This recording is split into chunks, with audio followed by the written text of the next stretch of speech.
Really? You think that it takes less energy to tell your child 15 or 16 different times, we're leaving. It's time to go. We need to go. Come on, we're going. Come on, we're going. If you don't leave right now, I'm leaving. And then get up and, get into your car, walk all the way to your car, and then start driving away, and then listen to your child screaming in terror. That's always disrupting for me. So that might be the difference here, because for me, that's very disrupting to hear my child that activated.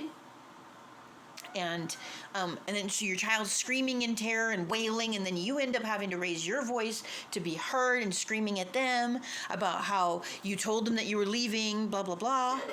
And now they're never going to trust that you're actually going to stay when they need you to, for the rest of their life. Sure, they learned the lesson that they have to get up and go now, but they also learned the lesson that they can never trust you to stay. And you think all of that takes less energy than just saying, hey, we got 5 minutes, and then we got to go. And then at the end of the 5 minutes, we go, hey, it's time to go. Get your shoes and socks on. And then if they don't, you get up and you walk their direction first, and you grab their hand, and you just pull them out.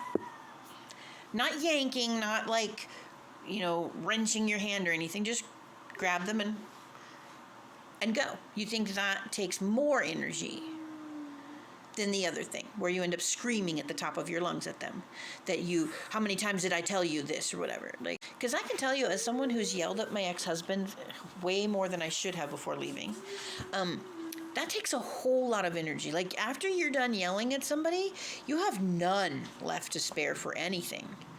But you can do the second way completely exhausted.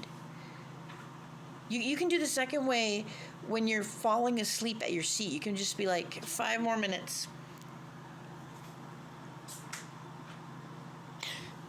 Oh, my alarm went off.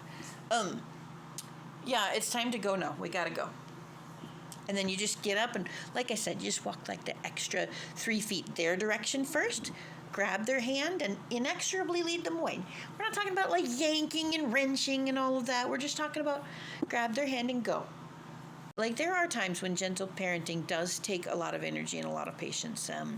For instance, when your child is very, very activated, perhaps someone has just terrorized them by making them think that they were going to leave them behind. It can take a lot of energy to sort of take in that emotion without reflecting it back at somebody. And I'm not always great at it. I fail. There are times where I snap back at my son instead of responding the way that he deserves. But this scenario wasn't one of those. This scenario, the gentle parenting, is actually just better overall. It's just firm boundaries and enforcing them. And no need to terrorize your child or make them think that you're actually going to leave them.